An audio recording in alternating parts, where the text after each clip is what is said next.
So Rekha Gupta all set to be the Delhi Chief Minister. So she will be in fact the 5th woman Chief Minister that Delhi will be seeing. So certainly the message coming in from the BJP is that when it is about the women constituency, it's not just about them being the vote bank. It has to be women-led governance, women-led governments as well. Neoma Gupta of the BJP continues to be with us. We also have Rashid Kidwai. Neoma, a word from you. Let's try and understand what it does to the women spokespersons such as you. I mean, a recognition of this sort being given by the BJP, certainly it means a lot to women spokespersons like you. So it's a big day because the CM candidate, the official statement is yet to come out in the next few minutes. So I'd like to wait for that. But being a spokeswoman of BJP has been an honor and a privilege because they definitely know how to respect a woman and give equal importance to men and women. So it's a political party which walks the talk of equality. And when it comes to the name of the CM candidate, it was a sure shot that, they would choose somebody who would be committed to the party with their visions and be popular amongst the fellow MLAs, because that is something which will, which was very imperative for everybody to work together for the progress of Delhi. We've seen the deplorable condition of Delhi in the past 10 years, and that's why they took their time, which was a parliamentary process, which is a protocol of the BJP system, to select a correct person who's going to take the flag forward. So being a woman of a political party of progress and development has been a complete honor, to say the least. Yes, so Rashid Kidwai, you have seen Sheila Dikshit in action. We have seen Atishi in action. I haven't really seen the functioning style of late Sushma Swaraj. What do you think Rekha Gupta brings on the table? She certainly has huge shoes of women leaders to fill in.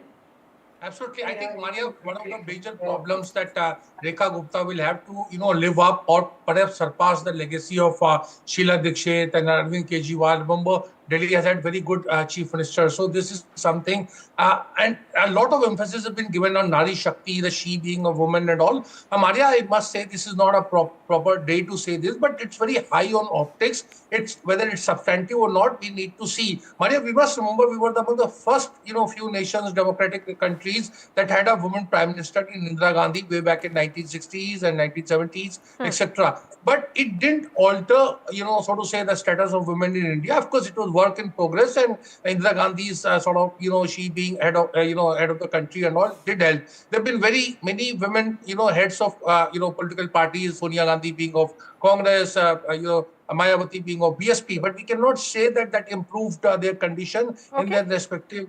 Women in politics is a tough profession even now. So I think she has one aspect of Rekha Gupta's long career in politics is also her organizational role. ABVP, activism during those days, and also the General Secretary of State Unit of the BJP, Amitabh Tiwari. She is also one of the longest serving councillors of Delhi as well. So all that, I think the BJP realizes that when it comes to the Delhi unit of the party, it's a divided house, and hence you need someone who has worked at the organization level to fix the nuts and bolts. Should I speak? Yeah, clearly Rekha Gupta ji has risen up the ranks. So she has the experience of ABBP, DUSU, then as a councillor in the MCD, and now she is a MLA and to be appointed as the chief minister. So a woman face also helps neutralize this infighting which the earlier BJP or the old BJP, you can say, was notoriously famous for in the olden days. So now you have a person, because the Prime Minister has been a votary for women empowerment. Women Reservation Bill is one of his pet projects. And since the BJP or the NDA is in power in more than 20 states but did not have a woman chief minister, I think the party high command decided that this is the state and this is the chance to put a woman in command who could implement the Sankalp Patra of the BJP in letter and spirit. Mind you, Delhi has a multitude of agencies. She will have to coordinate with the LG and also the Home Minister, because the Home Minister is responsible for the law and order. And it's also a message to the women who are being increasingly emerging as kingmakers in elections. See, this vote bank was a big vote bank of the Aam Aadmi Party, which was giving it a significant lead in the past two elections. Almost 65% had voted for the Aam Aadmi Party in the past, but this time 46%, more than 44%, which voted for AAP, have voted for the BJP as per Axis My India survey. It also fits in the caste consideration because the Vaishya and the Baniya community, though accounts for around 7%, almost 66% of them voted for the party in this election. So this sends a message across the entire nation because the Vaishya Vanya community also is around 5 to 10% of population across most of the major states. So it sends a message, a gender message, a caste message, and also the cabinet will have a mix of experience and youth.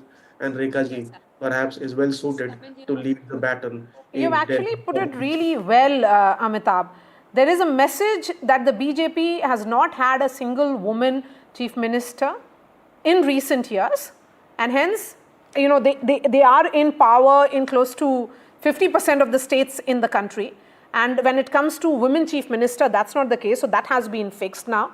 When it comes to the crucial upper caste constituency, because the BJP Rakesh Sinha was when it started, I mean, in the pre-Modi Shah era, was about the Brahmin Baniya party.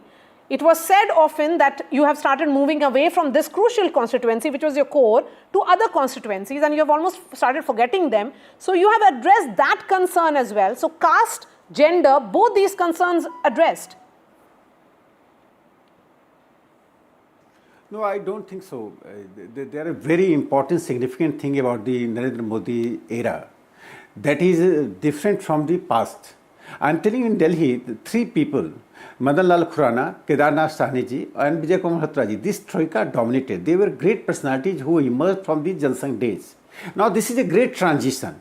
When the old leadership, whose domination for the decades and decades, and you are bringing a new leadership, then you find that Delhi is leaderless. It is not like that.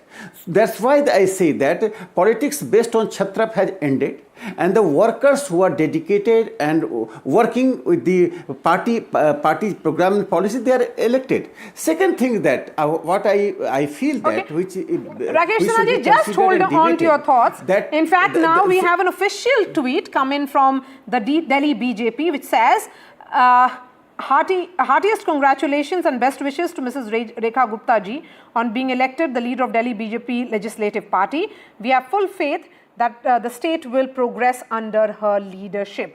It's a small tweet, but one that sends a message that it's all official. It's Rekha Gupta who will be the next Chief Minister of Delhi. She has huge responsibilities.